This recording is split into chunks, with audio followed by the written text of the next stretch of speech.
Bob gets them too. 4. Here we go. What's up, Jacksonville? I'm Chip Davis. Welcome to another episode of 904 Unfiltered, sponsored by Mickey Sunglasses, Your Epic Vibes, Strike Zone Fishing. Dave Wortman, if you're watching, we need a sponsor.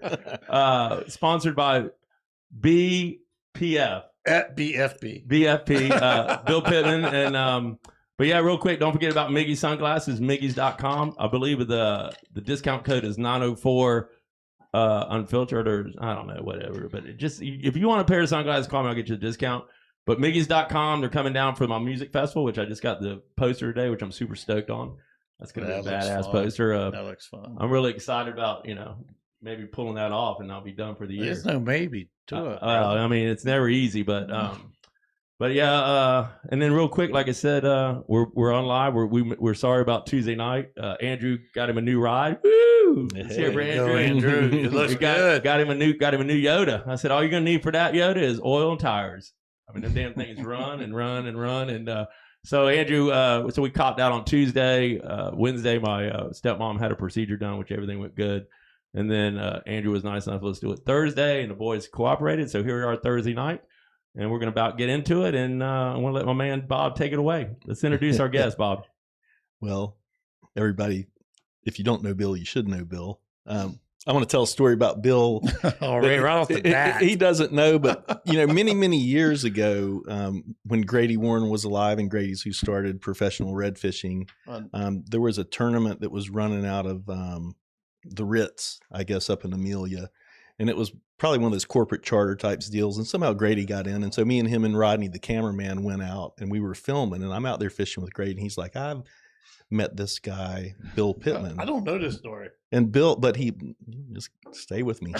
And he's like, Bill, I think you just shot a show with him. Yeah. Or you were getting ready to shoot a show. It was actually the very first show ever promoting professional red fishing. Right. And he's like, there's this guy up here, Bill Pittman. He's like, he's one you got to keep an eye on. He's going to do some damage in this sport, and he knew it from day one. What year? When was that? You think that was probably 2000? Yeah, 2000. Like, yeah, maybe the end of '99. Yeah, and I'll tell you as we go how that show happened. Yeah, but that was boy, he was dead on, and then it just took off from there. So, man, we don't say anymore. We can't get his head out of the fucking door. But I mean, that's funny how. No, I was watching it swell over here. Like, nah, that's good. I love it. Come on, man. That's a great story. That's just one of many that are coming. Yeah, that's awesome. One of many stories that I even got some stories of Bill Pittman, and I'm sure Bob's got plenty more. And we got a lot of fishing ones and all that. And yeah, we're gonna try to keep it on the fishing. Yeah, we're gonna stay on fishing. But look, I'm gonna ask the first question this time. You ready for this? You ready, Billy? Come on, let's go. Talk about growing up and fishing with your dad, who was well known as a bass guy. So my dad, as we all know, was a well-known bass guy. Accomplished. So what I mean is he could have easily been on the elite level, but as he coming up in his time frame, that really wasn't. It's like if you go back and watch some of the old Bassmaster clips, like I've done recently. It was in that timeline, and he just wasn't in that group. But he actually founded, believe it or not, the Jacksonville Bass Club. That's in Jacksonville. I think it's still in existence. And he won a lot. I mean, he was really, really good. And so my learning was a lot of just watching him back the boat up and bringing home little trophies. Yeah. And he would make his own fishing lures in the garage with molds that he would make, and and just put just self-made them. And it wasn't influence, but if I'm being honest, it was like a double-edged sword. I mean, I don't think he ever thought about that his son would take it to a different angle or different level. In that time frame, it was, you're trying to feed your family, you're doing your stuff, and his hobby was fishing, and he had one of the baddest ass hook sets I ever seen in my life. Tell him about this biggest tournament when his biggest tournament. Well, he won, I forget the year it was, but it was he won the Wilson one year, and if somebody wants to look that up, you can see it. And I just remember watching the joy on his face from winning. And at that point in time, I haven't fished competitively yet. It wasn't even on the radar. I literally did not fish competitively or even start fishing until I was 30 years old, believe it or not. And even like talking about my father, I mean, he didn't take me a whole lot as a kid. I think it was because, you know, he had his thing and I was a kid, was in the way. And I remember like clear as day, be sitting on the back of the boat and he's fishing, making these beautiful casts and like next right to perfect little spots. And he'll give me and he'll throw the bait out and he'll say, okay, hold it right there. And then call me when you want to cast again. And I was like, after some time of that, I'm like, I'm just going to do it. So I started doing it. And the next thing you know, I catch a bass. And he's like, how'd you do that? I'm like, I watched you. You know, and then He's got a hell of a hook set on. Yeah. Oh man, that sound that a bass fisherman who knows what they're doing, it's like it's like a noise that it's like you live for. And so, but you know, as time went on, I didn't take the bass track and I just didn't pick it up. And I don't know why or what, but I just, I got married super, super young and I just didn't take that track and we just kind of drifted. So it was an influence, but it was more of an influence by visual and knowing what he can do and how good he was. It played a bigger part later on in life. Yeah. Especially with the relationship that Terry LaCoste and Fernandina had by covering him. Oh, yeah. And Terry was an accomplished bass fisherman. Terry was very good. He was a great golfer and great bass fisherman. And that kind of tied together because coming up originally I started fishing the I heard y'all talking about it in your tournament. It was the Scott Astor Trail. Mm-hmm. Yeah. IFT. Yeah. That started in 99. And Scott Astor was the prelude to Grady, I feel like. And he saw the vision of this where it could go. But they were doing the triple stuff. Mm-hmm. And I fished some of those, and I'm not gonna lie to you, I got my butt kicked.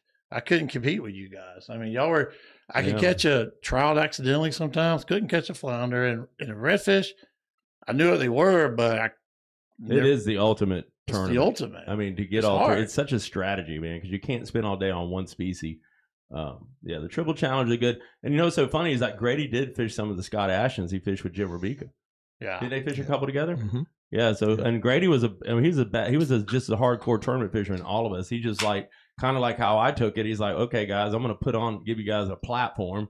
But he also was driven by winning and, fishing tournaments. He fished hard, man. He had the baddest fishing show too. Remember his fishing show? It was a fishing in Florida with Grady Warren, wasn't it? I think it's outdoor show or something like that. Yeah. Something like that. So, and that's what led to the first TV show. But going back a little bit, just kind of, I watched y'all's first show, which was great. Scott had that vision because he actually, he used to take, for a small fee, would film a video of you for sponsorship. Oh, that's right. He did. I did that. And I knew from then what I wanted to do. I just didn't know how I was going to do it. And then I think by that point, we were just creeping up to the 2000 when you and Mike won. Mm-hmm. I was horrible in the triple challenge stuff. And, but then when we got into the first year of the actual tour that you and Mike won, and I'm looking at you guys from Fernandina and Bob and y'all, I'm like, okay, you Jacksonville boys. I say, y'all like it. Y'all starting, but I'm coming for you. That's good. I like that. I was like, y'all didn't know me. I didn't know there was people wanting to chase me down, but they were. Oh, I did. I wanted to snap that smile off your pretty face. Come on, baby. You better snap it off Mike Phillips. He was a dog. Mike and I actually fished some tournaments together. Oh, did you? I remember that. Oh, yeah. He brought you down to Mill Cove, and I was like, what in the hell is he thinking? That's right, because you were asking me to start because I was fading out. It was hard for me to get partners because, the first impression of me sometimes is asshole, but I'm actually not a bad guy, and I'm just a hard fisherman. Yeah. I fish hard. And some people can't deal with that. If you can't spend all day in a boat with me and deal with what I want to do. You've gone through some partners there, buddy. Come on now. No, I mean, that's a compliment, though, man. I don't care. I mean, it's hard, especially because what y'all don't realize is you guys up in Jacksonville, y'all had a network of people y'all knew. Yeah, exactly. Okay, where I was at, I didn't have that. Right. I didn't. It was me and Terry. Other problem I've mentioned before is, you can't always get the best fishermen. It's who can go. Yeah. Who's got the money and who can take the time off? That's a good makes a good partner. Answer. Not everybody could travel. No. Yeah. No. And you had to split expenses because nobody's getting paid back then. Right. No. So we were all yeah, we'll talk about that soon too. But we were all on how much money you got, man? It's like on our search trips. Yeah. Counting out money for food, getting this. But but Scott was a little bit before Grady, but Grady just took it to a whole new level. Yeah. Grady. Well, we all, we got a tribute to Grady up here. He's always in our memories. Always thinking about him. But let me talk about this real quick because I like being the question man. Early days. All right, let's do this. Yeah. Tell us about the spot tournament win, your first IFA win, and traveling the tour. So, the spot tournament. Well, let's put them in order, chronological order. Okay. So the first win was the 2001 Amelia Island redfish stop on the second year of the tour. You and Mike had just won the championships the previous year. So here I am thinking, okay, I need a partner. So I team up with a guy named Jimmy Stubbs, who's a good friend of mine. Legendary trout. He's a great trout fisherman, him and his sons. And so we team up and we, short version, 125 people in 125 boats, I think, or 115. I can't remember. And I remember you and Mike were fishing. I think y'all were fishing out of the new boat y'all had won the year before. I don't remember. No, I'll tell you that, but go ahead. I don't want to get caught. But we were fishing out of a 191 Ranger that we picked up that wasn't rigged. It was a nightmare, dude. And then we had a cameraman in the boat. We launched at that freaking ramp that was all mud down there, Amelia Island. Yeah. But the watch president, everybody always had walkie-talkies, which I always thought, why didn't we have a walkie-talkie, Mike? So when you don't know where to park, I can call you, and you can't find a spot. That was before Nextel and all that cell phones. And you can't pick up the guy because you don't know where the hell he's at. And it was a cluster, but we had a cameraman on that boat. And it wasn't, the boat was all fucked up. We went into that tournament with a boat that the trolling motor wasn't working. It was just, but we wanted, and I ran that thing and had a 200 Optimax on the back. And I remember Mike, we had the cameraman, and I made the cut through, off a clapboard through the Hannah Mills area. Not the Hannah Mills, but more to the north bar where you had the poles. Yep. You came around the turns and you ended up going into Cedar Point. And I ran that thing, dude, at low tide. And Mike, and I remember the cameraman was in the middle. Mike was to my left. And I'd been fishing every day. I mean, that was back when I fished. And I knew that I could do it at the super lowest tide. Yeah. And now running a 191 Cayman through there with a 200 Optimax, I didn't care. It was a sponsor boat. And we made it. And then we caught one about 685 that ended up being our only decent fish. And then I caught one later that day. We weighed almost over 8, but we had the camera in the boat. So when we spread the tail, we immediately went, it's too big, and let it go. And Grady goes, why did you let that fish go? We didn't know because we had the cameraman. And I'm going to get off that story real quick, but that was it. And we were so bummed because we had enough to beat. You had 14 something, right? 1402. We would have ended up like 1575 if I'd have brought that fish. Well, that was when you could spread the tail. Right, and that was a problem. It was a little different. And that's why we were talking about, I love that new slide. The new slide. But we were thinking about, Bob, we want to get a laser. And then it could be. Don't tell our invention yet. We could come up with the first laser thing anyhow. So getting back to that was your first win, your IFA. I remember it was at Fernandina on your hometown. $12,000. And you won in your hometown. Yeah. There's a lot of people there. It was the first big tournament in our area, and so that was if I hadn't fished anymore after that, I would have probably been okay with that, you know. And that was a big win. There was a lot of people there rooting on because I remember Mike going because we had just come off the championship, and I just put my head down. I was like, "We blew that shit." And I remember just looking up, and Bill had all his Fernandina peeps were out there, dude. And I remember just walking away and looking at Mike, just like that. Just like when you're walking off a football field when you don't win and everybody's cheering. And then I was like, coulda, shoulda, woulda. And it was a long ride home, dude. Yeah. It was a long ride back to Jacksonville because I thought that fish I had was just a freaking tank, man. Well, and that, ironically, I was actually, believe it or not, had worked it through just the desire and that I had of wanting to do this. I had already had a sponsor at that time. I was fishing for Flatson Bay at the time. Oh yeah, I remember you. And I had, I never really advertised or talked about this a whole lot, but it was a really good sponsorship, and we won that, and that helped. But then even then I was looking ahead. I was like, I want to do more. And the next year I fell in love with because of my background with my dad, I fell in love with the Ranger Intercoastal. I was like, the one Mr. Payne had, like the R91. Yeah, I had that boat. Oh, I had the exact boat. That was a freaking bullet. Oh man, that was. I want some money on that thing. But let me tell you, that boat, that was and it's still my style of fishing. I can take that boat right now and do exactly what you don't need that polling platform, all that shit. I don't do none of that. I don't do none of that. Well, he was at Blazer Bay, just friggin' you got a 300 Merc on that bitch? Yeah, 300 Pro XS. Yeah, she'll run. But so that was your first one. So you won the one, and then your second win was. So this is kind of a funny little story. So back it up a little bit in the first year, the 2000 tour started. That's when JL Marine came out with the power pole. And they debuted at that. Debuted at that tournament.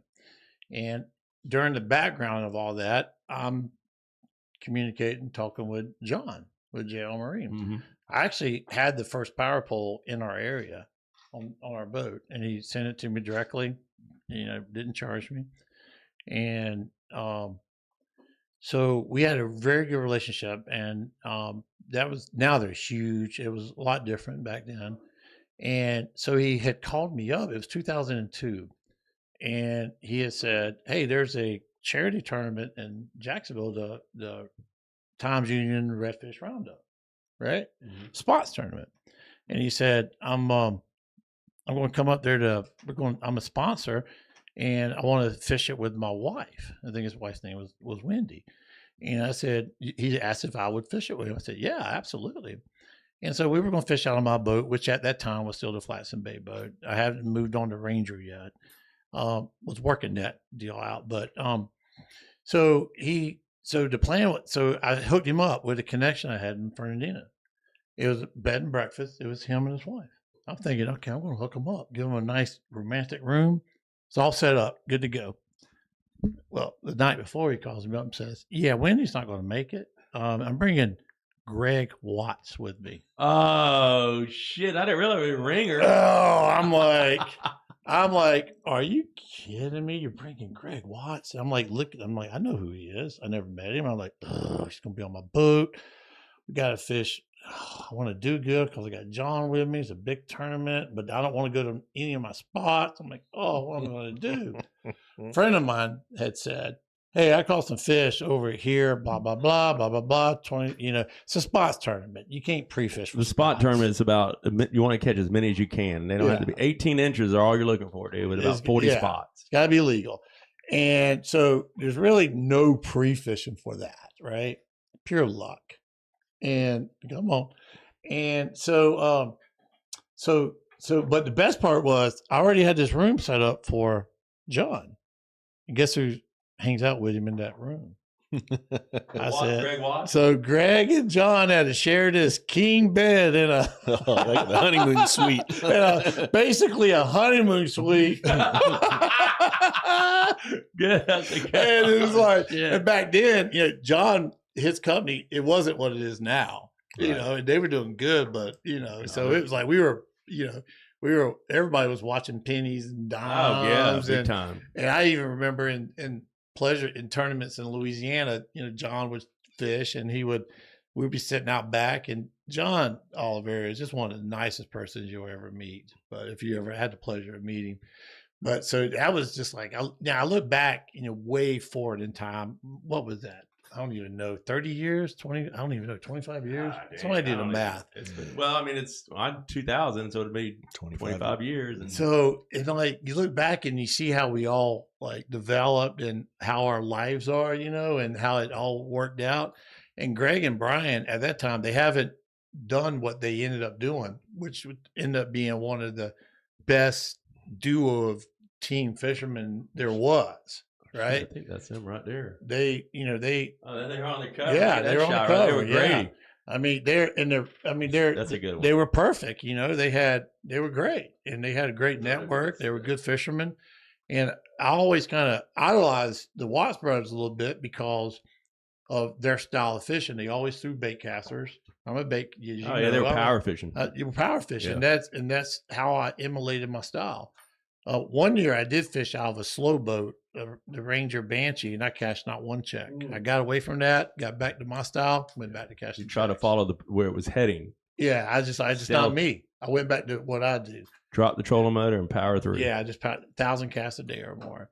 So back to the spots tournament. So that morning I actually had a fever. I wasn't feeling very good.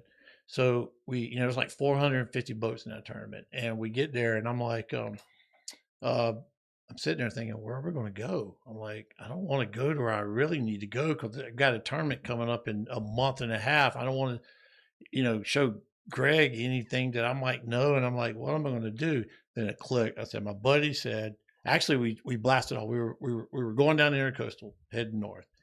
And it dawned on me. I got like close to it. And I said, oh, crap. My friend told me about this spot.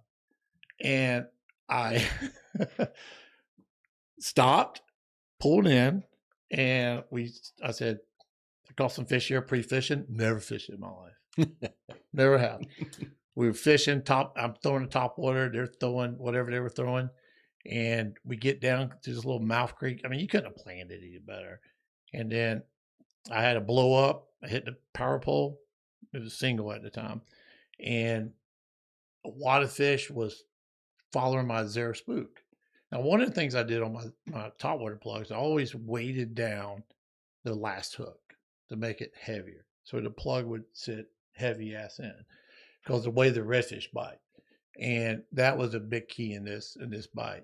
And these fish were chasing it. So a fish followed my plug literally less than 10 foot from the boat. All three of us are sitting there, not moving. We're on my boat. I got John Oliverio and Greg Watts on my boat, two of the biggest icons in fishing in the industry. And I'm sitting there, nerves of steel, but inside I'm like pissing all over myself. And I literally didn't do that, but inside I was. And I'm looking at this fish and he's looking at me. From me to your producer.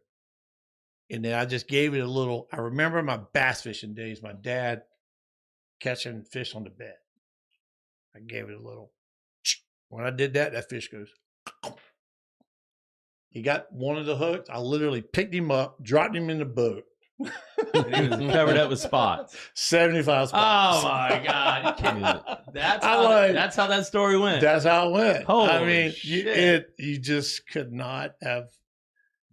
Dude, you can't script that any better. They didn't want us to fish next year. They said it wasn't fair. I fished that first one. pros. I think I got ninth. I fished with Ken Weinstein, I think, in that one. I think I got ninth place, or we placed in. I think I fished with Cincy.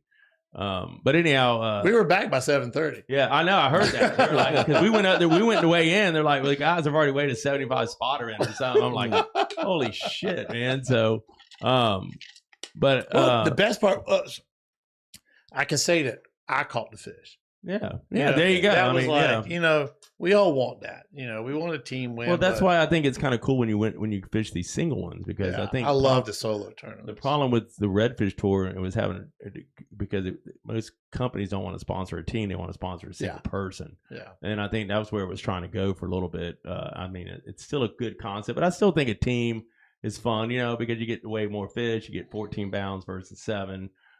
It's something. Yeah, but solo. I mean, when I was, I did a one-man tour in Jacksonville, when we had the 2 fish limit. Yeah. Mm-hmm. And to me, just like you, I'm like, you grew up watching bat. It's all about that. I love my partners, but I rolled some money through that thing. I think I was Angler of the Year like 3 times. And people would be bitching but sometimes you come in on a tough day and I'm like, I've got like 11 pounds and I'm winning. I'm like, well, you guys, shame on you if you're going to let me win with 11 pounds. Yeah. But sometimes you come in 14 or 15. But it was almost like it was just a little bit. It was just a little bit more satisfying because you did it, basically by yourself. Yeah. Well, you get out there because I know you're about to hunt. I love to hunt. But you're out there and you got your partner and you're kind of start second guessing your hunt. and your strategy. But when you're by yourself, I'm going to live or die on this plan. And that's what's so cool. And I've never fished a one-man tournament. I mean, I've always had a partner. And, getting back to just recently fishing with Bob, I rekindled that fire until my arm blew out and then my knee blew out and everything else went out. Bob broke me down, man. I'm like, I'm in the pasture now. But that whole, but Bob and I fished well together, but we always went in with a strategy and we followed the strategy. But, when you do it by yourself, and I think about these bass guys a lot, about them, traveling the United States and having to pull up to new venues every week and then go out and get a little bit of practice in. I mean, that's just it's just hard, man. And the pressure of winning is always hanging over your head, and then your sponsors are like, you don't win. But Bob's got that animal instinct and all that, and so that was your biggest win, but that was your most exciting win, right? The one with the spot tournament. That one there elevated it gave me some street cred to pursue. I kind of consider myself like the Forrest Gump of red fishing. I took advantage of opportunities. A lot of time at the right place and the right time. And what I mean by that is that win right there. We won $2,500 cash. We split it, and then it was $2,500 Bass Pro Shop gift card. So John and Greg lived in Tampa. So I said, y'all take the card, spend it, mail it to me when you're done. So my cut, I don't know, it was like $700, however it split up.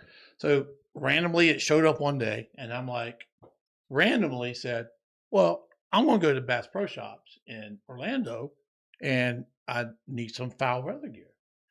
And I had, during that time period of that win and that happening, I knew my desire was to fish out of the Ranger Intercoastal. And so I had bought me one. No sponsorship. I just wanted it. So I bought it. And so I go to randomly that to Orlando Bass Pro Shops. Any given day, just throw a dart and I went. Ironically, the day I went, there was something happening, and I met Sam Heaton with Minn Kota. Oh, I remember Sam. And he was a cool cat. And Sam Heaton, we got to talking. He goes, "Yeah, I remember that win." Blah blah blah blah. He goes, "Hey, by chance, are you fishing the Jacksonville tournament in 2000? I think it would have been 2002. 2002." I said, "Yeah." He goes, "Do you have a Ranger boat?" I'm like, "Yeah." He goes, "Let's do a TV show." Love it. I'm like, okay. But the first one was way back with Grady. We didn't really go into that, but as far as that elevated to that level, it was, I did that with Sam Heaton, a pre-fishing show, and it was a 2-day show, and it ended up great, which led to Cabela's and led to just from there on. Are you good friends with Ray Van Horn? Actually, no, I was never in that group. There was groups of people. There's cliques. Ray was Ranger. I mean, you had to go through Ray. Ray Van Horn was the one. If you're going to get Ranger sponsorship, you had to go through Ray. And if I seen Ray Van Horn at captain's meetings, if you were in a Ranger shirt and it wasn't tucked in, he walked up to you and said, "Why ain't your shirt tucked in?" And I was like, "Oh." But that's fine. I mean, he's the brand. Well, you had a brand. He's a brand. But backing up to the Grady thing, the first, I can, like, one of my highlights of when I talk to people is I literally filmed the very first TV show promoting professional red fishing. It was with Grady. You said that. Was that after the show or before the show? I think it was after. When you say the show, what are you talking about, the show? So randomly, as I said, Forrest Gump of red fishing. I walk into a tackle store in Fernandina. I see a brochure for the what if of the redfish professional tournament trail. I look at it and said, "Oh, this was after the IFT stuff." I said, "That's what I want." I already did the videos with Scott Aston, and I'm like, I picked up Ocean Waves as a token sponsor, that kind of stuff. And I'm like, okay, cool. So I called Grady Warren. He answers the phone, and he goes, "You're up there in Fernandina?" I said, "Yeah." He goes, "Well, I need to do a promo shoot promoting the Redfish tour. Are you interested?" I'm like, "Yeah." Now, up in that point, I had one spot for redfish, one spot. And I'm thinking, and I'm still thinking that I am just taking them fishing as a guide. He shows up with his camera guy. Yeah. Grady was a very intimidating personality, very intimidating, but classic at the same time. And I was standing there, and it's like, we get on the boat, and he says, this is how it's going to go. You're either going to be potentially famous.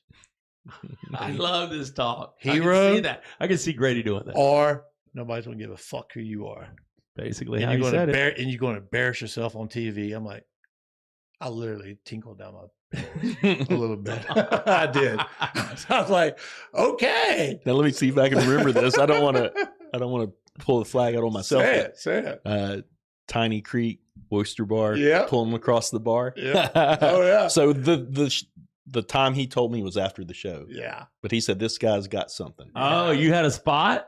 I had a spot, one spot. Oh shit! But I had to wait for the time. Grady kept it inside there. Never told anybody. I had to get. I had to. You got to get the shot, dude. You got to blow the hole. You got to blow the hole. You got to. I mean, I don't care. I've got it, but you know, I had one spot, and I had to wait for the tide, and we're fishing, and it's like it is so funny watching TV magic. Yeah. One shot, he's catching a fish, and it goes to the next shot catching a fish, but it's a different reel. Same fish on TV. You're like, hey, well, it was a bait caster when you started, but now it's a spinner reel. And then, so we go to the spot, and we catch like 14 like studs. I mean, studs. What'd you get them on? Believe it or not, I was still new to this. I didn't know all this. It was the old saltwater assassin jig heads, but it looks like a worm hook. Mm-hmm. They were kind of elongated. Yeah. Those with the saltwater assassin. Okay. Elongated. You didn't throw the bodies. Niemeyer spoon? No, it wasn't. Oh, that lure cost me some money. Go ahead. We'll get to that later. I've heard the guy's gold plated shit. Oh man, we'll touch that later. No, but so I had to throw it out. But there. the funny thing was, we call it, but it started sprinkling rain a little bit. I remember Grady looking up at the camera and guy said, "Why aren't you filming?" The camera guy said, "It's raining." He goes, "I don't give a bleep, bleep, bleep, bleep, bleep, bleep, bleep. You better start filming." Turn that camera on, bro. And we catch a lot of fish. But then he wasn't sure if it came through. So we get out on a flat. He goes, "Let's put a couple fish in the live well." So we did. And he goes, we get out there, and I'm like, I'm green. I'm wearing like not even a real fishing shirt. I'm wearing a hat that had a redfish on it with a tag sticking out. I'm like, I know nothing. Did you have your AFCO shorts at K-Way? I had jeans. You had your ball huggers? You had your jean shorts? Not even shorts. It's jeans. Okay. It was a little chilly. And so we get there, and he takes a fish out of the live well, hooks it on the hook, swims it away. And then he squats down on his knees. Oh, yeah. Grady was for the shot. And he says, "Stand right here." And he grabs this. I'm thinking, oh, I get it. And he goes, "All right, talk your way through the fight." And he's like, down there. I know that because that's what he did with Mike and I. But you got to get the shot. You got to get the shot. He's only got that cameraman for so long, and he's paying that guy a premium price. So, and the guy wasn't filming the shit when you were catching it, so you had to reenact it. So then when the fish comes up, he's like this. Oh. So I'm like, wow. So that was my shit, man. But you know what? I still have that tape, and I go, that's awesome. That is like to me like a check mark of my career, you know. And then that, of course, led to the other stuff. But that was a great. Well, Bob, you take the next question there, buddy. Yeah, let's get him, Big Bob. Well, you've kind of segued into it, but my thoughts back then is there was only a very few handful of teams that were really sponsored, you being one of them, Watts Brothers. So tell me about that. And I think, probably you're talking about 2002, 2003, you were still running strong. You had the Cabela's deal. You had Ranger. But what was that like? That was where mine was a little different. And we talked about the team aspect versus the solo aspect. My sponsorships were always kind of solo. Mm-hmm. Even though the partner wore the jersey, and that's what happened. I had good partners. The best partner that I think the best partner, first best partner. I've had two of them really good in my career. Was Chris Chapman. Oh yeah, you always talk about Chris. Chris and I cashed a lot of checks together, and we were great on camera and fishing, and because our personalities mesh. Let's just face it. I'm like a Chip Davis. I don't have a problem talking. We don't. You know, we're two and peas it's in a like- pod. That's why Bob's he's got some shot collars. And I brought my flag in case I needed it. Hadn't broke it out yet, but Chris the only thing Chris would say during the tournament fishing, he'll go, "Fish on." And I was like, time to get the net. I love it. But Chris was a great partner, and Can you set us some snook trips with him?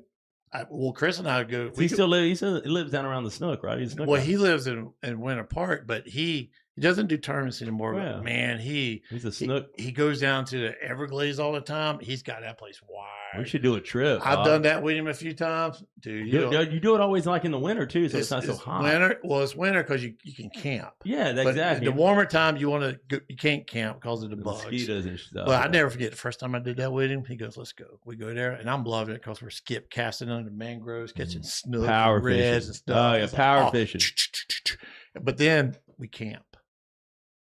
That's even better. I'm old. I got to pee in the Oh, middle of the God. night, right? So I get up and take a leak, and I walk outside with a flashlight, of course, and there's like 10 red eyes looking right at me. I said, "Oh crap!"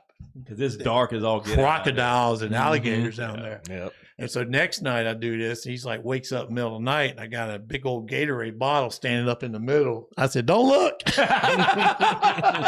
like, "I ain't going outside." Well, I want to touch on something when Bob was talking about sponsorship, because I think this is the time to ask it, because there's only two people that I know of other than in Northeast Florida that's ever had their picture on a lure, and Mike Phillips did it with Terminator, and then you did it with Strike King. Strike King. So tell us about how you scored that deal on that Strike King. Well, it's kind of funny. Mike did it with his lure, and which was a great lure. Yeah, still is. But it's still. I felt like though it had a hitch in it. Yeah. So I felt like I corrected the hitch. I was with Terminator at the time, and Terminator's like, "Hey, we're not going to change it because it's already out." But it was, no matter what, it's wonderful. Yeah, Mike was getting paid royalties. He was getting royalties from it, for a little bit. And so, like you and Mike, I really looked up to you two guys, and I like that. I want to be that, right? So Mike did that, and when you look back on just careers and life, people do a lot of stuff, and you can have your face on a lure package, but pretty cool. Put your face on something that you design. Yeah, you know what I mean. Well, Mike did design that Terminator. He did. I mean, people say he ripped off Roger Bump. But you know what I told Roger? I was like, we did win the 2000 championship with it, so Mike parlayed that into a deal with Terminator. But he kind of, it used to be they had a bucktail treble hook on it. So Mike took off that because they had that really cool Snagless Snally, I think. Well, no, it was a Terminator inline, but it was a rooster tail. Oh, treble hook. Yeah. So Mike was in the shop, so he took, because he didn't like to throw the one Bump made, and so he took he could go more, and then he put a weedless hook like the wide gap. Yeah. So we put the weedless on there, and he said, and we won a championship on it, and he parlayed that into a deal with Terminator, and the rest was history. So that's how that worked. What I did was that same token. Right. I didn't like the front of it. Yeah. I'm like, I want it to be able to push. I want it to go slower, rotate without the hook rotating. Yeah. So I just basically did the same thing, but put a buzzbait blade on it. Yeah. And I actually pitched it to Terminator, and they were going to make it. Well, they were going to call it the Spin Buzz. And I had the deal set up and everything. But then, being this unfiltered, it was going good. And then the guy I was dealing with at Terminator, I think his name was Alan McGuck, and he called me up and he said, "Hey, I just want to let you know that we're selling to Rapala or Rapala, however you pronounce it. I don't know, Rapala, Rapala, whatever. Depends on where you're at, what side of the country." So all I can envision, and I'm like, "Well, what's the deal with my deal?" He goes, "I don't know." And all I can think of is Rick Murphy's face being on my lure package because he was big with Rapala. And I'm like, I called him up. I said, "Pulling it out. Y'all done signed all the indie, whatever it was." I'm like, so who can I send this to that doesn't have a big selection in fishing lures? Ironically, in that time frame, I had done a TV show with Cabela's in Central America. It was Selfish TV show. It was a pretty good show. And watching it with my dad and I kind of had this competitive relationship, and we're watching the show. And he looked at me. He goes, "I kid you not. I'm not lying." He goes, "I don't know how the hell you do it, boy." And I said, "Well, partially because I'm full of shit." You know, he goes, "Well, you ain't made it till you got your face on a lure package like Kevin Van Dam." And that hurt. But it gave me a goal. I'm always goal driven. Yeah. I said, huh. So I thought back to that and I said, Strike King. Doo, doo, doo, doo, doo, doo, doo, doo. They picked it up and I said, I just want it on the shelf next to Kevin Van Dam. And when it came out, and so I called my dad, said, "Hey, Dad," I said, "let's go up to Bass Pro Shops in Savannah." So we go up to Savannah and walking along, and I find it, and I'm like, "Oh, Dad, that's Kevin Van Dam," who's by far everybody knows that Kevin Van Dam. I'm not saying I'm anywhere near Kevin Van Dam's status. I'm just saying, but everybody knows. Everybody knows him. And I said, "Hey, that's your." He goes, "Oh yeah," and I'm like, "Oh, what's that?" And right next to it, Bill Pittman. And he goes, "Oh." I'm like, "And you got to buy one." So I was like, at that point in time, it's like that right there was with the spots tournament win, the first TV show with Grady. I could have been done right then and just been okay. I didn't even care how much money I made. I still get a check from it. You know, that's been since they still selling them. You actually wrote the tagline for me. Yeah, I was telling my wife, and she goes, "Bob Morris, why do I know that?" I said, "Well, he fished a tournament with me recently," and I said, "He also, when I had this, and they wanted me to create a tagline, dude, I could that's barely, your man right there. I can't even barely spell my name." If you need if you need anything written up, just contact Bob Morris. He's also in clothing. Yeah, he'll write your business. So plan. you wrote it. Yeah, you remember that? Oh yeah, I'm sure you did. I don't write remember that, but I probably did. You did because I was doing all the writing for those magazines at the time. Still, that's why you're still there. That's your writing. Well, that's chasing, whether it's chasing a group of telling redfish or just Bob has Bob is our flip palette of Northeast Florida. So that I was like, yeah, I'm good. I'm good. If I didn't do anything else, I'm good. I mean, if you don't feel comfortable answering this, don't do it. Yeah. I don't care. I've come back, and this is kind of my next question. It's a great question. This is the one I'm looking at. Is, we kind of both got out at the same time. Yeah, and I was always like, Grady and all the other people are like, this is going to be the next bass and people are going to be making a living. I'm like, ain't nobody making a living as far as I know. Did you ever get enough money that you thought I can do this, or you're like everybody else, I'm gonna have to keep working and I'll do this on the side? Or great question. There's a time around 2004 or 5 I thought I could, but then I quickly realized no, you can't. And the reason why is because the same thing that bass went through in their early years. And the only way to say it is that redfish tournament guys are cheap. And what I mean by that is people want to be pros so bad that I've seen it. I'm not saying names or none of that, but I'm not taking away from the quality of all the good fishermen that's won tournaments, but there's 3 parts of being a professional angler. A, there's getting there.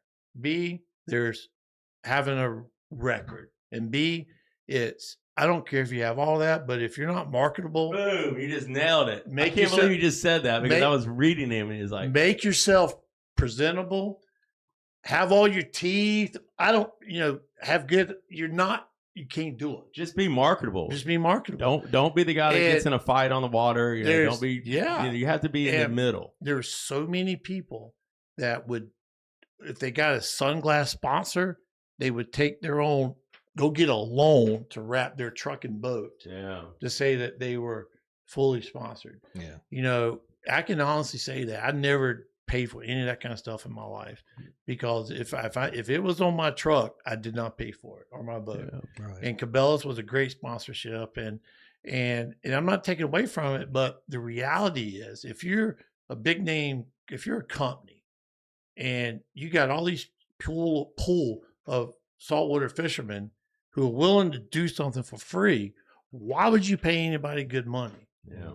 Because it's and that's the problem. And the other problem is redfish is really only 5 states. Yeah, of that's the that's union. another thing I was about That's to the say. other thing. Bass is everywhere, all over, and it comes back to, like I said, and a lot of these sponsors want to like focus on, like you, Bill, a marketable person that can go to a boat show, to a fishing trade show, and represent you. They don't really want to have 2 people, and the redfish is still kind of gone to just a team.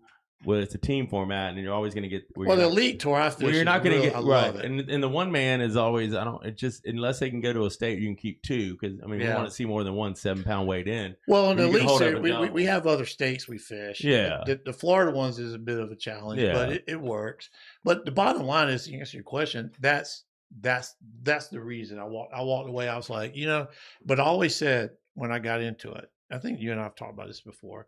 I'm like, if it felt like a job, I'm get done, out, because I knew I wasn't gonna make a living at it. Right. And I walked away, and I had, I came back. I was literally in Panama doing a TV show for Cabela's on marlin fishing, and I was like, I'm just, it's not fun anymore. And I came back and I called Cabela's and I said, I'm out. And they were upset because the first tournament of the season was a month and a half away. It was in Jacksonville.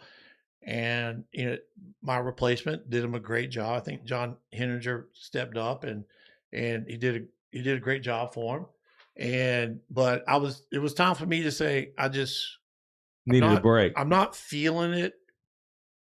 I want to get it back. So I stepped away. Yeah. It's funny. It's funny that you say that, Bill, because it's like a reset. So you needed a reset. So, and that prompts me into the next question. I'm being Bob over here tonight. I like it. So let me tell you this. So we know why you walked away. Okay. You needed a reset. So you were out of the game for how many years? 9 years? I left 2013, came back, I guess, 2022. So what is that? I don't know. I'm good at bad at math. Yeah.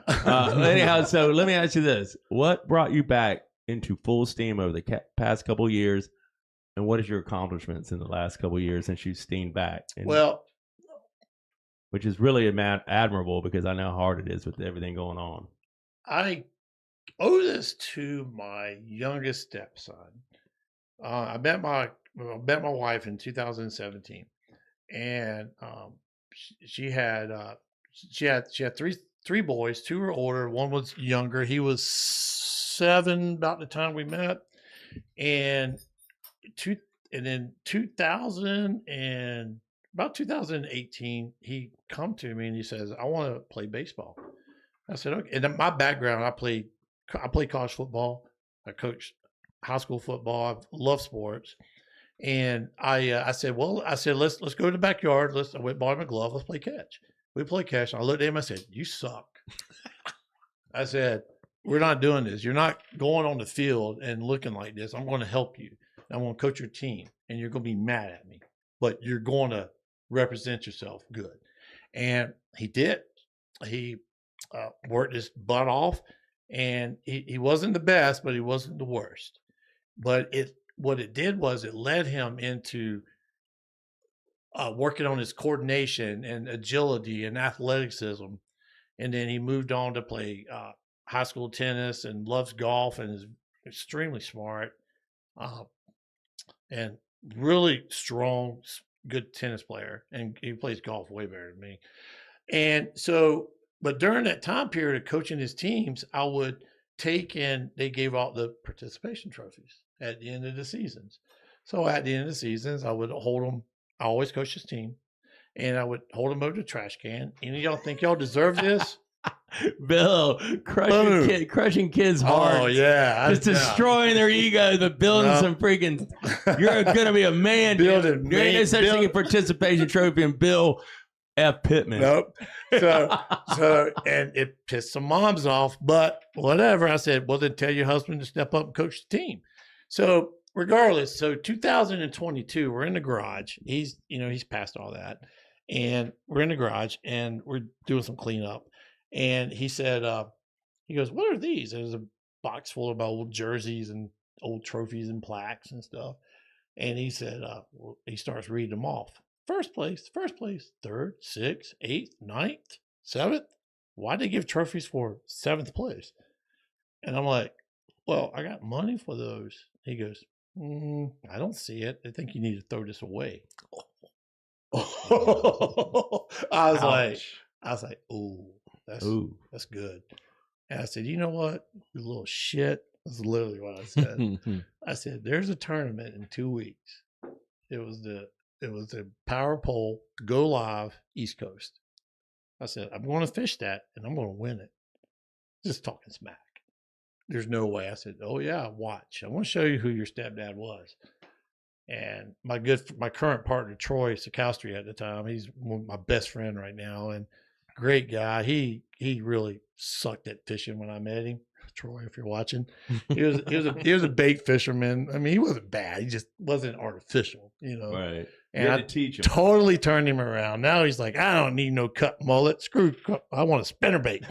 Spin the wind, baby. And you know that saying. I love it. And so I said, let's fish this tournament. So we did, and we won it. It was 2022 Go Live. We won that damn thing. And I was like, ooh, this feels, I forgot how this feels. And then we fished another one, I think, a couple months later, got like, I don't know, top 5. I think it might have been the Florida Redfish Series of something, Jacksonville. And then I said, you know what? I think we want to fish next year. So we get together next year, 2023, and we team up. And now this time I didn't reach out to Blazer Bay. They, you know, all Power Pole said, I call Power Pole, I'll never forget it. Greg Watts talked to me. They're working for Power Pole now. I said, you know, I've been out of it for a little bit. He goes, you don't even have to ask, son. You're back. Oh, after your win? Not even. He goes, you never left. You've always been part of the family. That's awesome. And so they took care of me. And so I think it was 2023. Our first tournament was the Power Pole Jacksonville. We got 7th, and I still had my action craft at the time. I just got my Blazer Bay. I was in transition, and no, I might have had it. Regardless, I had it.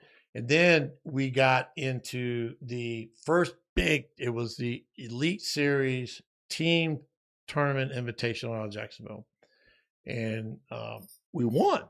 Like, oh, nice. So that's like 2 big wins in 2 years. Like, you are banging there, Bill. Man, all right. Same, partner tournament. And then we did that. And then the next year, we thought it was 2024. Is that right? 2024? We had 20. Anyway, maybe, 2024? Yeah, regardless. And we thought we had the Jacksonville Power Pole tournament won.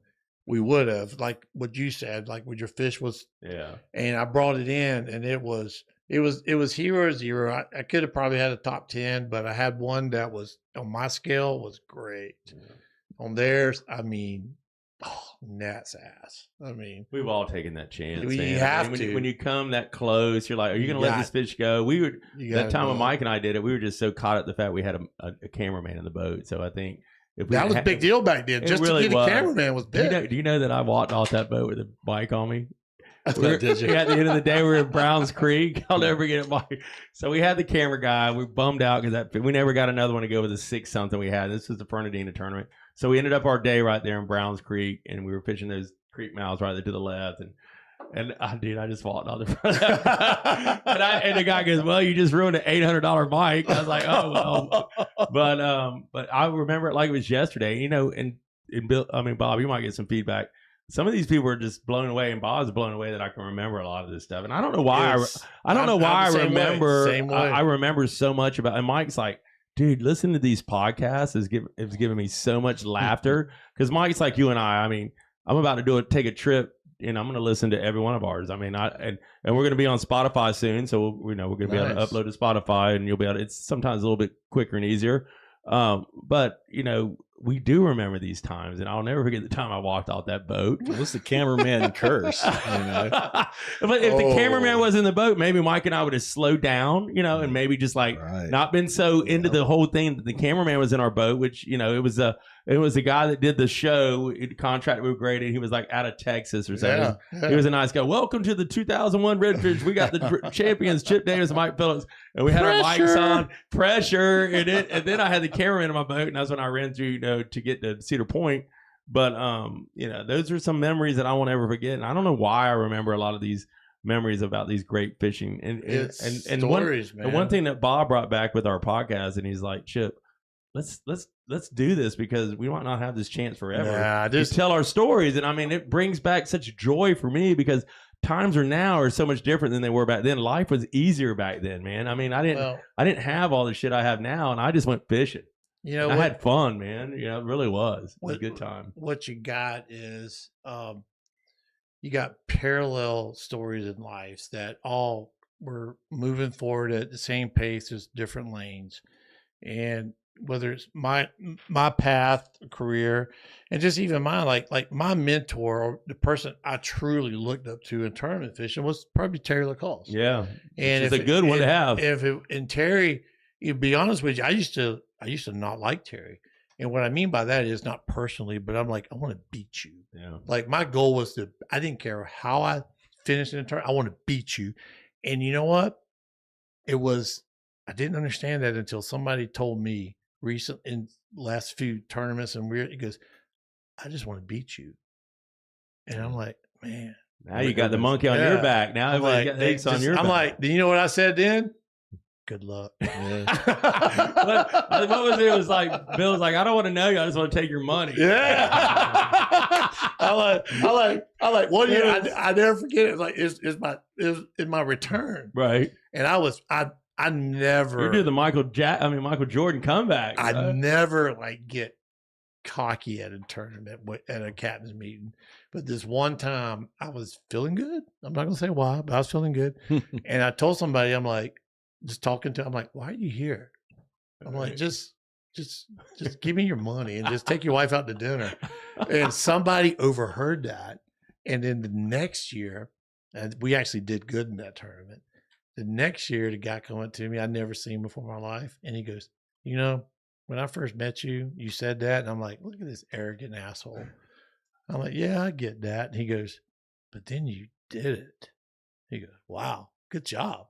Yeah, it's different to walk. Like, when you talk the talk and when you walk, you walk the walk and you produce, it's really cool. But I love all the new so now that it all comes down to it, let's talk real quick about what's coming up this Saturday. And Bob, and you can touch on this too, because it's all coming back to now. We have this big tournament that's, you know, to me, it's probably. You fishing? Yeah. Oh, yeah. It's nice. The power pole, right? It's the power pole. How many? Probably about 85, 90 boats, you probably think. I would say over 80. That's a strong field. I don't give a damn where you're at. 90 boats in any tournament. It always pulls a good one. Jacksonville's the birth of it. It is. Bottom line. Yeah. Well, it was the birth of power fishing. Yeah. Because in South Florida, when we went down there, and Bob, you'll know, we went down there, it's like, you know, it's everything. Painful. But if those guys came up here and they saw a 6-foot tide, I mean, the Watts brothers and all that, because we used to hang out with them, they're like, what do y'all do? What do y'all do when the tide comes up? Like the fish move up. You know, it's like bass fish. You know, you got a 6-foot tidal swing, or 4 or 5 foot. It's funny you say that. It's like as it all was coming together, you had your Texas boys, Louisiana, and Florida. Florida boys traditionally, minus a few of us who power fish, they were stealthy, poling, tall platform. Yeah, front casting deck. Louisiana was bay boat, popping corks. Texas was tower boats, rodeo up the fish, blow the schools and catch them as they're moving. And they all just kind of merged together. Some of these boat manufacturers just took advantage of that. Let me ask you a question. Does this tournament allow towers? No. This one Saturday?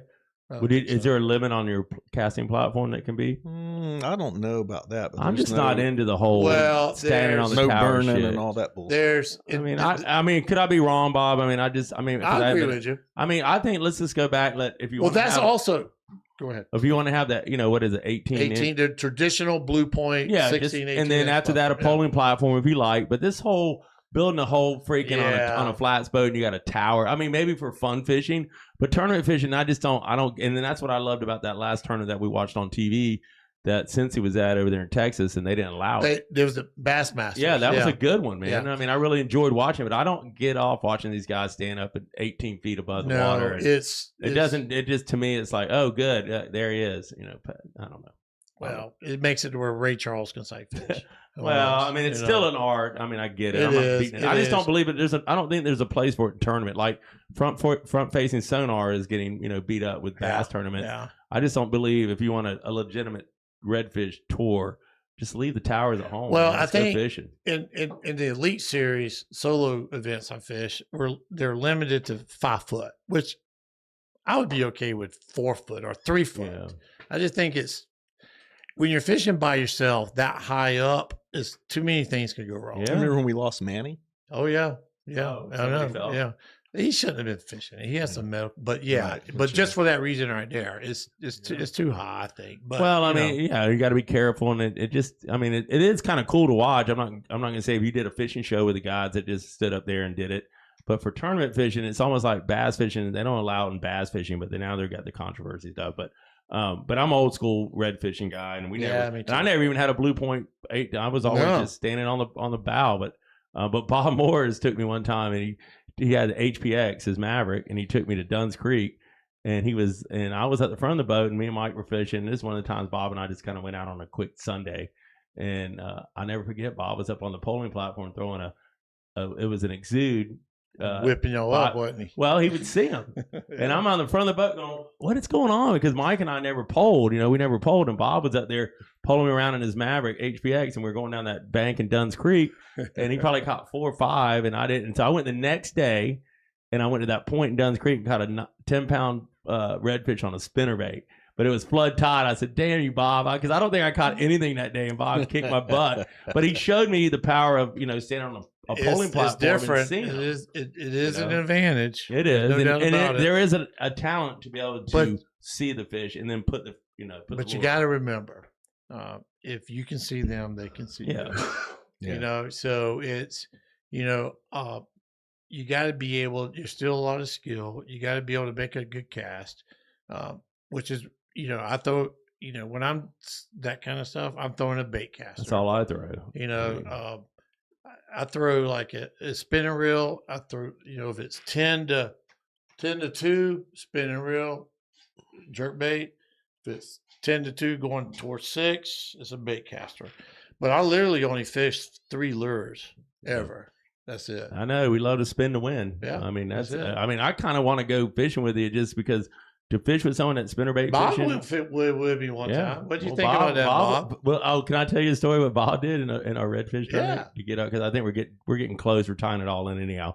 Well, I've never really been red fishing as much. So when we fished this, it was 2 reds and 2 trout, wasn't it, Bob? Mm-hmm. 2 reds, 2 trout. That tournament we fished, the first one we got 3rd, and Bob put me up on a flat, and he pulled out this spinner rod with like gorilla braid. He's got this, and he's got this. He's got. I'm not gonna say but a lure with that, and we were throwing 10 feet into the grass, which we used to do a lot, in Mike Villas. But I mean, I was like, okay, you're gonna get one. And next thing you know, we're on this flat, and you can see the fish were banging the Spartina.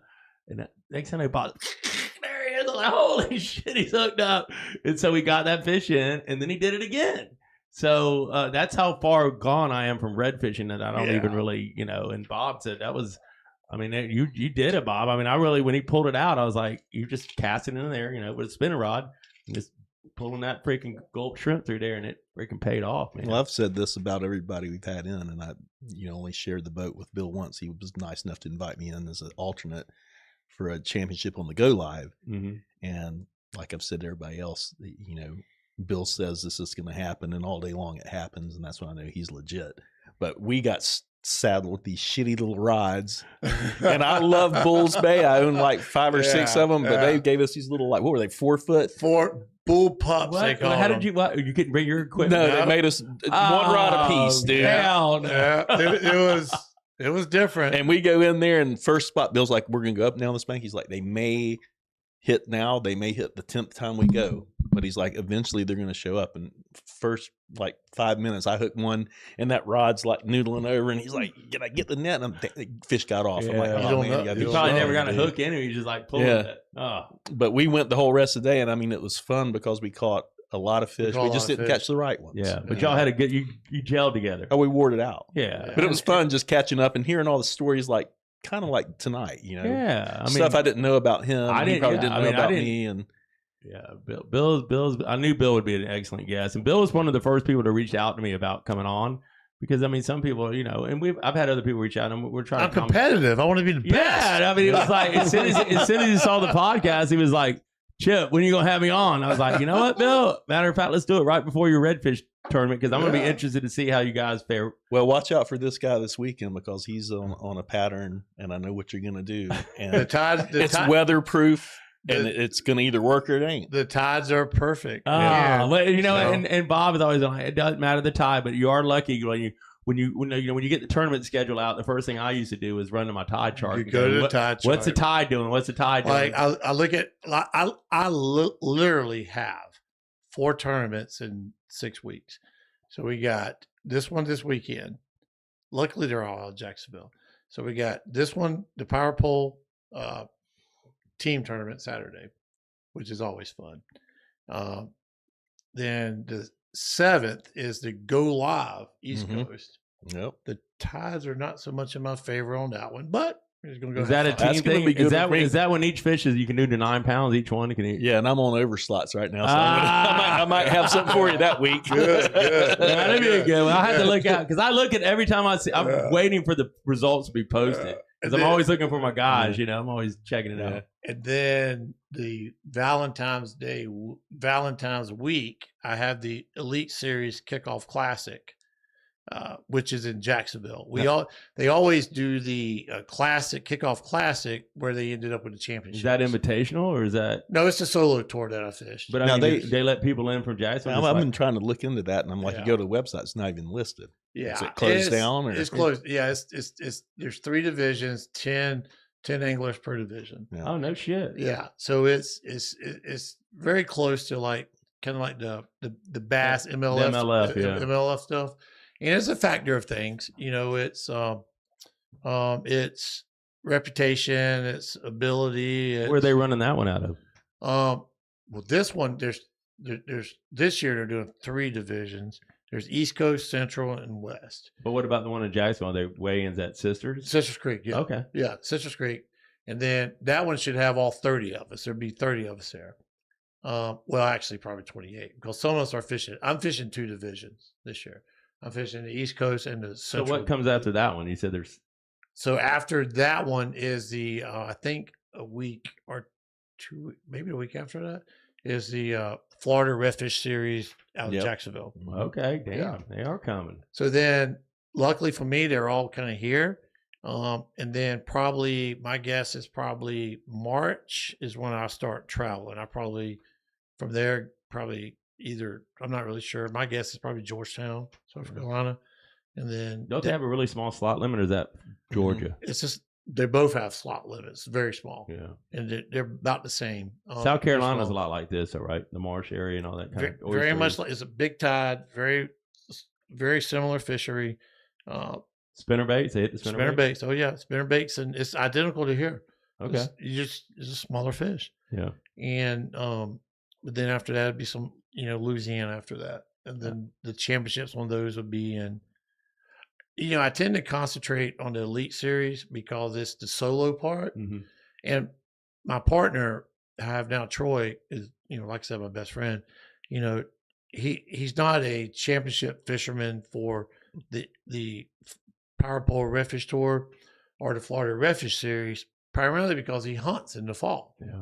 And that's when they are. So it's like, it's a problem. And I don't fish. I don't fish a lot of the panhandle stuff. Yeah. Steenhatchee, they're all great fisheries. I know.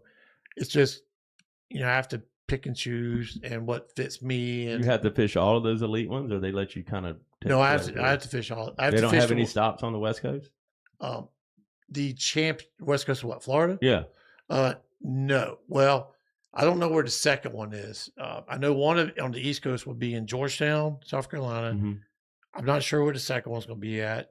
The Central Division will be 2 in Louisiana, and then the West is 2 in Texas.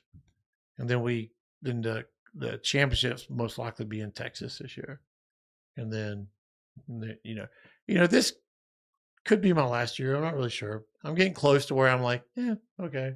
You're getting the same feeling we got back in 2005. And this one, I want to ask your opinion on this. I think what's happening is the same thing we saw before. Is you have the IFA, and we had, usually you'd say probably see the same 50 guys at every tournament, and then you get 30, 40 jackpotters come in from the local people. Yeah. There ain't enough red fishermen to support 3 or 4 or 5 tours, in my opinion. Well, not that they're going to travel. You think they're kind of like eating each other up, like they're Xing each other out, man. I mean, well, what's the entries running on these tournaments? What's the one on Saturday? Like 450. 450, not bad. Well, the chump change. I mean, the Elite Series is 2,500. Yeah, but you're only fishing against 10 other guys. Still, it's still 2,500. Really? Well, you're fishing against the fish. Is what I've always said. I mean, 2,500. Money's money, baby. I don't care. You got your injuries covered on that. Yeah. Yeah, of course you do. Playboy. I'm not fishing. I don't fish for free.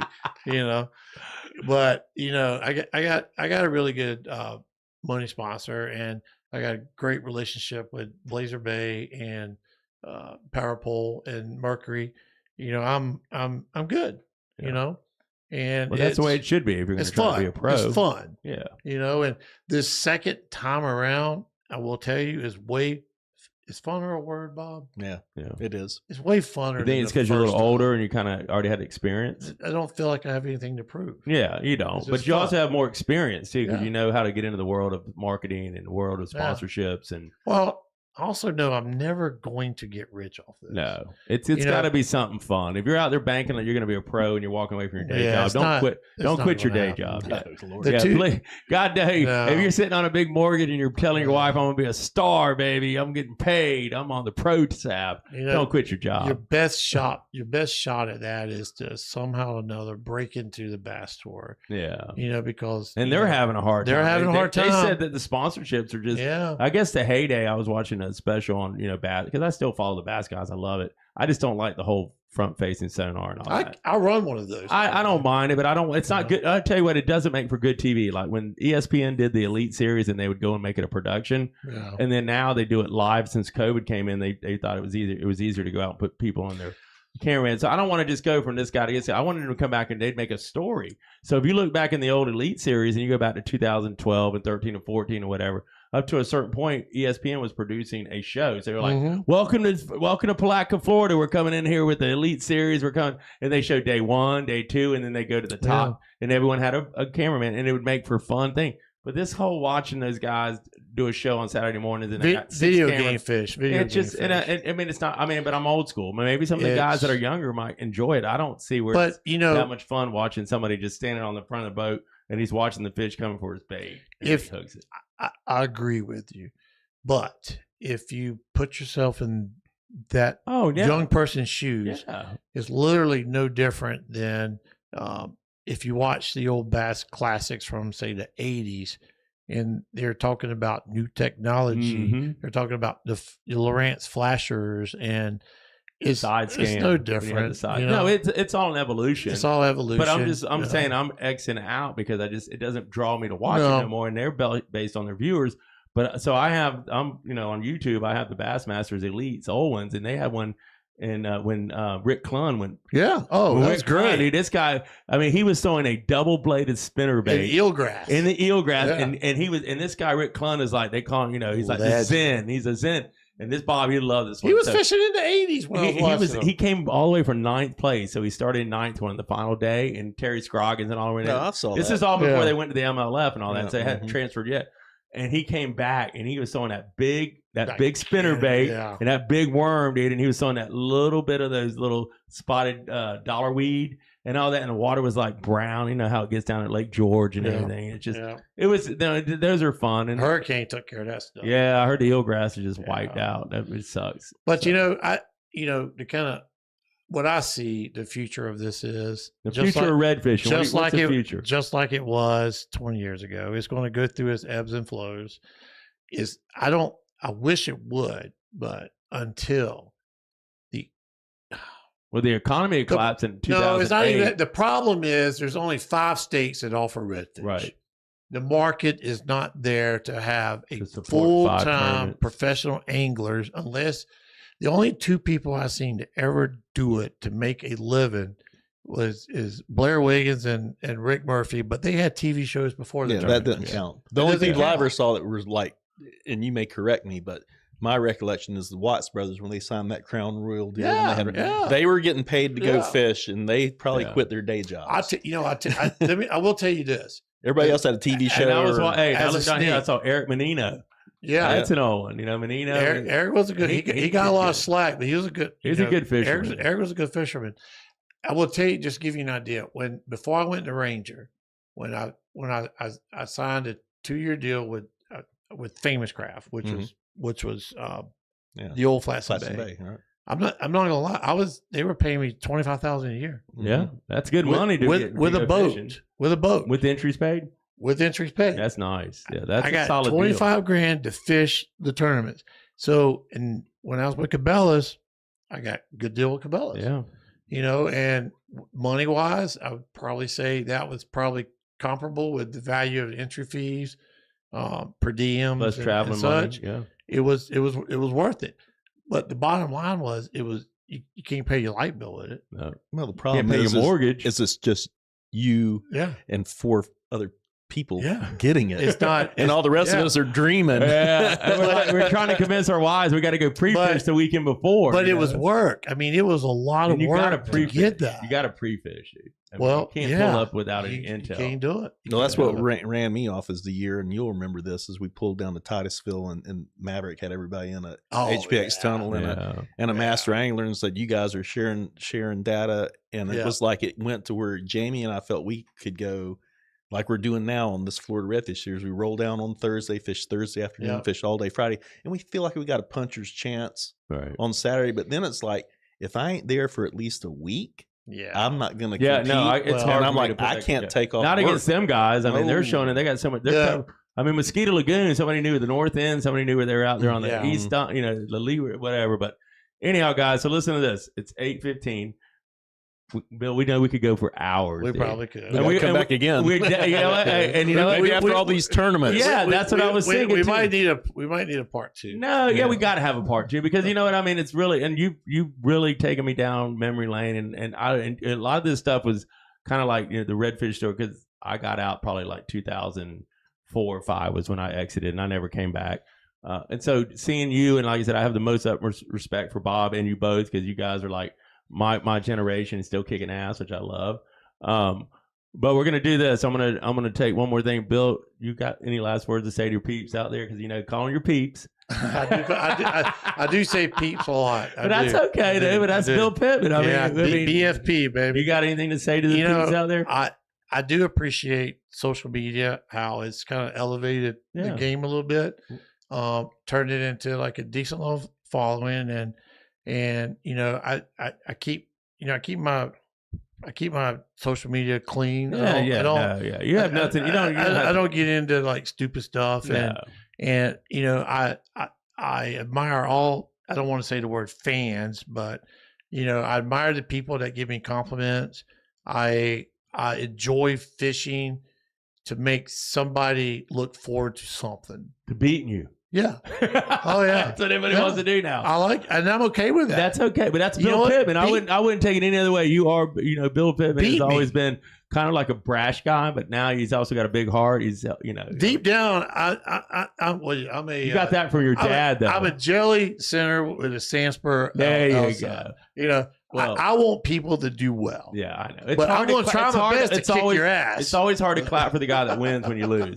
But that's what makes you a true winner is like you can clap for the guy that wins. Yeah. And Bob, we'll come back here in maybe a month or so. Yeah, let's do it. And the two gray-haired guys will have some stories to tell. Oh, yeah, that's what I mean. So I can I can go through and we can do a show, which we're going to do after they get through these things. So I can ask each of you guys how they get your game plan after it's already blown. So you don't have to hide. Talk about it now. No, you can't talk about it now. So I'll come back to Bob and I'll I'll say, Bob, how did your game plan go? And then Bill, I'll ask you how yours went, and it won't be so much focused on Bill Pittman as our guest, and it'll be Bill Pittman as our angler, and we'll be able to walk through it. It'll make a great show. The one thing I will say that I found with fishing with Bob that one time was we're very similar. Oh yeah, you know. Well, I don't know. I'm gonna go fishing with you. I really love to go just spin the wind. You learn some stuff. But the thing about you, like to your point, and we talked about it when I talked about my upbringing, is we're bass fishing for reds. Yeah, you know, we all have a bass fishermen make good red fishermen. I love it. Well, listen, guys.